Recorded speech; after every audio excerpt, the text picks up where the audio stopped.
노이즈 프로젝트 많이 기다리셔서 여기 오면 의대 합격의 주인공이 됩니다. 이 프로젝트를 맡고 있는 수학 강사 전유림. 요새 의대 열풍이 무섭습니다. 의대를 목표로 하는 친구들이나 학부모님들께서는 다음 수치들을 두셔야 할 것 같아요. 의대는 70%가 지방, 수도권의 의대는 몇 개 되지 않아요. 한 바퀴 쭉 돌면서 한번 의대를 탐방해 볼까요? 해화에 있는 서울대, 연세대, 이화여대가 서대문구에 있고, 중앙대가 흑석동에 가톨릭대 의대도 있고, 한양대 의대, 경희대 의대, 고려대 의대까지 경기권에 은근히 의대가 없어요. 서울 수도권을 뚫기가 굉장히 힘듭니다. 지방에서는 그 지역 인재 전형으로 50% 이상을 뽑고 있어요. 평균적으로 50%고 부산대 같은 경우에는 모집 인원 125명 중에 100명이 지역 인재 전형으로 최대 80%를 지역에서 뽑고 있어요. 그래서 우리 분당 지역 같은 경우에는 이 전역에는 원소조차 쓸 수가 없는 거죠. 75, 이거는 N수생의 비율이에요. 정시 합격자 중에 평균 75% 정도가 N수생입니다. 그 중에 재수생이 45%, 나머지는 3수, 4수 이상도 굉장히 많아지고 있는 추세예요. 너도 나도 의사 자격증 하나는 따놓겠다. 이 수치들은 어느 정도 기억하고 계셔야 됩니다. 그러다 보니까 의대 정원 약 3,000명 중에 한 1,000명 정도는 지역인재 전형, 1,000자리는 내 자리가 아닌 거예요. 1,000자리가 남았습니다. 하지만 이 중에서도 재수생과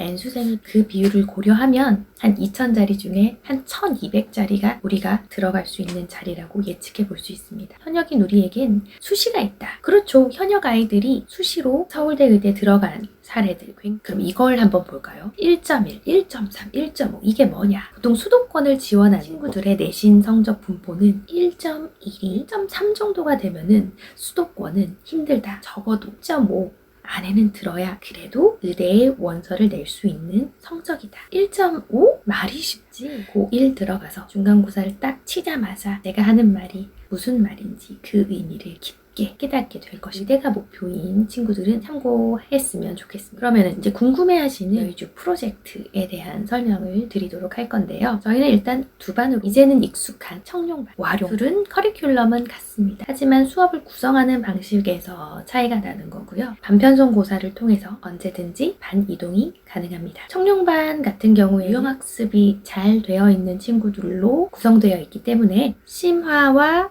극심한 %의 비율로 수업이 구성되어 있고요. 와룡반 같은 경우에는 기본 응용까지는 되어 있긴 하지만 조금 더 훈련이 필요한 친구들을 응용력을 좀 더 내 것으로 만들 수 있는 훈련과 극심화보다는 심화의 내용에 조금 더 포커스가 일단 노이즈 프로젝트의 수학은 모토가 이래요. 문제는 미리 제출하는 게 원칙이고 오답과 테스트에 틀린 문제에 대한 거는 다 고치는 걸 원칙으로 하고 상담을 하다 보면 공통적으로 아쉬워하는 부분이 집에 가면 공부를 안 한다. 학원에서도 성실하다는 평을 받는 친구들도 집에서는 안 그래요 라는 얘기를 많이 해요. 애들 입으로도 이렇게 말합니다. 선생님, 집에서는 안 풀렸는데 학원에 오면 잘 풀려요. 집에서 아이와 공부 때문에 부딪힐 일이 없었으면 좋겠어요. 숙제는 일단 학교나 학원에서 다, 집에서는 아이고 수고했다. 그렇게 되기를 바랍니다. 숙제는 미리, 그리고 오답은 무조건 완료하고 간다. 원칙입니다. 정해진 진도는 무조건 완료하는 것을 원칙으로 하고 있습니다. 청룡반, 와룡반이 지금 7월 개강을 하면은 수원 심화부터 진행을 하게 됩니다. 방학을 포함하여 한 6주 정도로 잡고 있어요. 8회 정도 수업이 나가게 될 텐데 저랑 처음 만나는 친구다 보니까 유형서를 뭐 2번 돌렸어요, 3번 돌렸어요는 하지만 실질적으로 그것이 자기 걸로 소화됐는지는 또 몇 권을 풀었는지와는 다른 문제이기 때문에 수업을 하면서 아이들의 수준과 아이들의 특징을 파악해야 될 필요가 있어서 일단 6주간에 조금 빠르게 진행을 합니다. 대학 시즌이 다가오면 반편성 고사를 거쳐서 수투 심화를 시작하게 수원 심화는 함께 병행하여 진행하게 12주간 진행이 이제 기말이 끝나는 1월이 되면 본격적으로 수원과 수투를 모의고사 4점짜리 문제, 개념이 여러 개 섞여 있는 문제 수준으로 올려서 6주간 1월엔 미적분 응용으로 제가 진행하는 수업 진도는 이렇게 진행이 되고요. 여기에 맞춰서 수학 상하, 심화에 대한 수업은 계속 같이 병행이 됩니다. 고 내신이 훨씬 더 중요해진 시기이니만큼 수상화를 절대 놓치고 가면 안 되기 때문에 저희는 수원, 수투, 미적과 병행하여 수상화 심화가 잘 되어 있지 않으면 아무리 수원, 수투의 개념이 잘 익힌다 하더라도 응용해서 막히고 맙니다. 수상화 심화는 절대 놓치지 않을 거예요.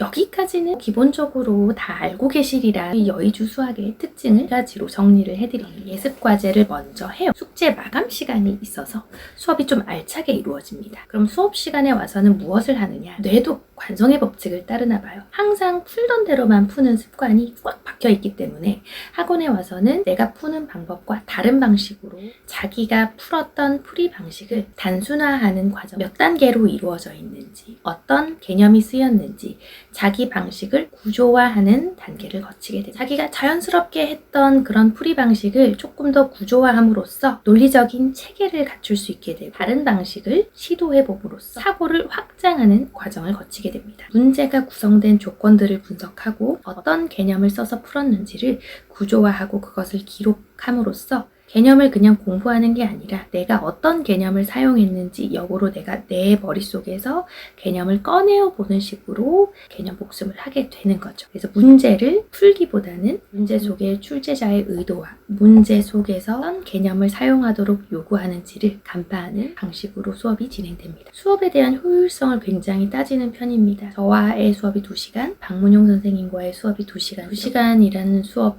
중에 테스트 시간 30분을 소비해버리기에는 전 조금 아쉬운 면이 들어서 일단 수업 시간에 테스트는 이루어지지 않고요. 수업이 끝난 후 9시부터 테스트가 이루어집니다. 마지막 수업의 특징은 다 끝나야 수업은 끝난 게 됩니다. 오답이 남아있거나 숙제가 덜 되어 있거나 이러면 수업이 끝난 게 아닙니다. 끝날 때까지 꼭 완료하고 마무리할 수 있도록 그게 저희 여의주 수학의 원칙입니다. 여의주 수업에서 수업 완성이란 차시 수업 진도표가 개별적으로 나갈 건데 숙제 분량과 수업에서 알아야 될 것들에 대한 번호가 쓰여져 있어요. 해야 될 것들은 무조건 하고 간다라는 나중에 해야지, 다음에 해야지 이런 생각은 저희 수업에서는 용납되지 않습니다. 일단 7월에 청룡반과 와룡반 아이들을 만나게 돼서 너무 기쁘고요. 공부는 분당미탐에 와서 학습에서는 아이들 건강에 신경 써주시기 바랍니다. 분당미탐 여의주 프로젝트는 여러분이 의대에 합격하는 날까지 함께 하도록 하겠습니다.